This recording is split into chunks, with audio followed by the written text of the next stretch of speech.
Recovery కోసం బ్యాంకుల AI అస్త్రం. బ్యాంకుల్లో లోన్లు తీసుకుని తిరిగి చెల్లించకుండా మొండికేస్తున్న వారిపైకి బ్యాంకులు ఆర్టిఫిషియల్ ఇంటెలిజెన్స్ అస్త్రాన్ని ప్రయోగించబోతున్నాయి.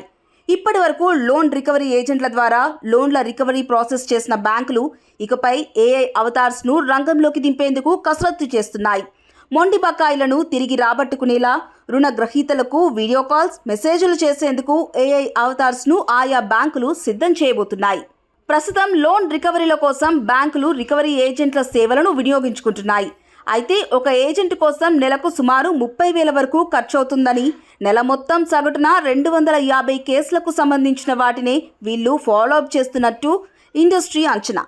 అదే మానవ ఏజెంట్ల కంటే ఏఐ ఏజెంట్ల ఖర్చు 40 నుంచి 60% వరకు చౌకగా లభించనుందని, అలాగే ఒక్క ఏఐ ఏజెంట్ మనిషితో పోలిస్తే 20 రెట్లు ఎక్కువ కాల్స్ చేయగలుగుతుందని అంచనా వేస్తున్నారు. అలాగే ఇవి విరామం లేకుండా నిరంతరాయం పనిచేయడం వల్ల లోన్ల రికవరీ కోసం ఆర్బీఐ విధించిన నిబంధనల పరిధిని అధిగమించవచ్చని బ్యాంకులు లెక్కలు వేసుకుంటున్నట్టు సమాచారం. ఆర్బీఐ గైడ్లైన్స్ ప్రకారం రికవరీ ఏజెంట్లు ఉదయం 8 గంటల కంటే ముందు లేదా సాయంత్రం 7 గంటల తర్వాత రుణగ్రహీతలకు ఎలాంటి కాల్స్ చేయకూడదు. అలాగే రుణగ్రహీత లేదా వారి కుటుంబ సభ్యులను వేధించడం, బెదిరించడం, అవమానించడం, గోప్యత ఉల్లంఘించడం వంటి చర్యలు చేయకూడదు. కానీ కొన్ని సందర్భాల్లో మానవ తప్పిదాల కారణంగా ఈ గైడ్ లైన్స్ బ్రేక్ అవుతున్నాయి. కానీ ఏఐ ఏజెంట్లు అలా జరగకుండా ఓవైపు ఆర్బీఐ నిబంధనలు పాటిస్తూనే మరోవైపు లీగల్ అంశాలను గుర్తు చేస్తూ లోన్ రీపేమెంట్ను గుర్తు చేయనున్నాయి.